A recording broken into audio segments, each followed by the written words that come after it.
பெரியவங்களுக்கும் சரி குழந்தைங்களுக்கும் சரி லஞ்ச் பேக் பண்ணுறது ரொம்ப பெரிய வேலை. என்ன செய்யறதுன்னு யோசிச்சு ஒரு நாள் ஃபுல்லாக போயிடும்.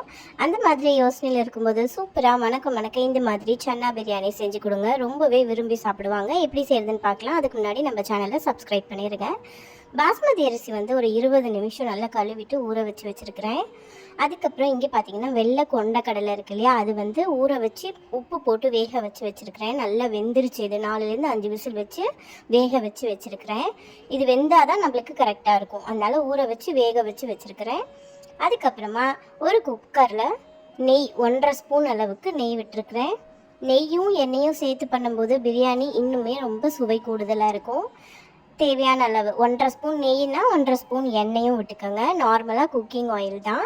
அதுக்கப்புறமா சோம்பு 1/2 ஸ்பூன் போட்டுக்கோங்க. இதுக்கு ரொம்பவே சோம்பு வேண்டாம். அப்புறம் பிரியாணி இலை, பட்டை, லவங்கம் வந்து கிராம்புன்னு சொல்லுவாங்க இல்லையா, அதுதான் பட்டை, லவங்கம். அதுக்கப்புறம் பச்சை மிளகா. நான் குழந்தைங்களுக்கு தான் செய்கிறேங்கிறதுனால ஒரே ஒரு பச்சை மிளகா மட்டும் போடுறேன்.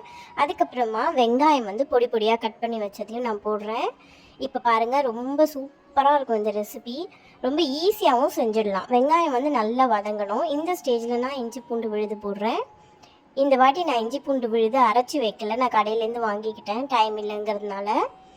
இது வந்து வெங்காயம் எந்த அளவுக்கு வதங்குதோ நம்ம பிரியாணி அந்த அளவுக்கு டேஸ்ட்டு கொடுக்குங்க. எந்த பிரியாணி செய்கிறதா இருந்தாலும் வெங்காயம் வந்து நல்லா வதங்க விடுங்க. கொஞ்சமாவது பொன்னிறமாக வரணும், அப்போ தான் பிரியாணி நல்லாயிருக்கும். இப்போ பாருங்கள், நல்லா வதக்கிக்கோங்க. நான் எந்த ஸ்டேஜில் எடுக்கணும்னு காமிக்கிறேன். நம்ம இஞ்சி பூண்டு விழுது போட்டிருக்கோம் இல்லையா, அப்போ கொஞ்சம் அடியில் கீழே வந்து இந்த மாதிரி இருக்கும், அடி பிடிக்கிற மாதிரி. இப்போ இந்த ஸ்டேஜில் ஒரு மீடியம் சைஸ் தக்காளியும் கட் பண்ணி வச்சுருக்கேன். அதையும் கட் பண்ணிவிட்டு இதில் போட்டுடலாம். இப்போ வந்து நம்ம வெங்காயம் தக்காளி வேகிறதுக்கு பிரியாணிக்கு ரெண்டுத்துக்கும் சேர்த்து உப்பு தேவையான அளவு போட்டுக்கோங்க.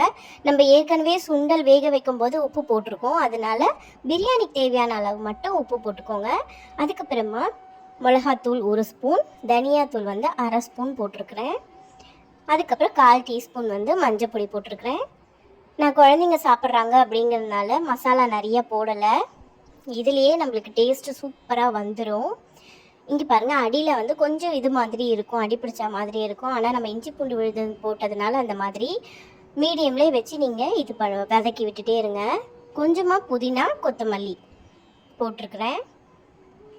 வெங்காயம் தக்காளி வந்து நல்லா வேகட்டும், அதாவது தொக்கு பதத்துக்கு வரட்டும்.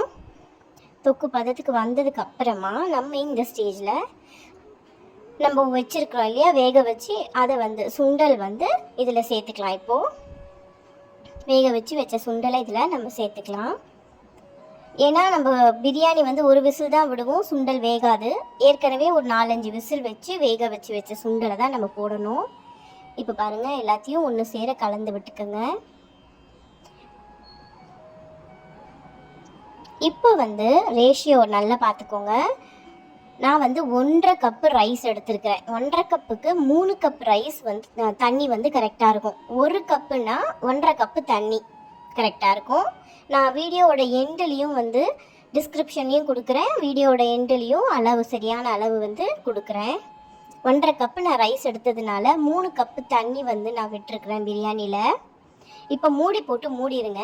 இப்போ கொதிக்கிற ஸ்டேஜ் வரணும்.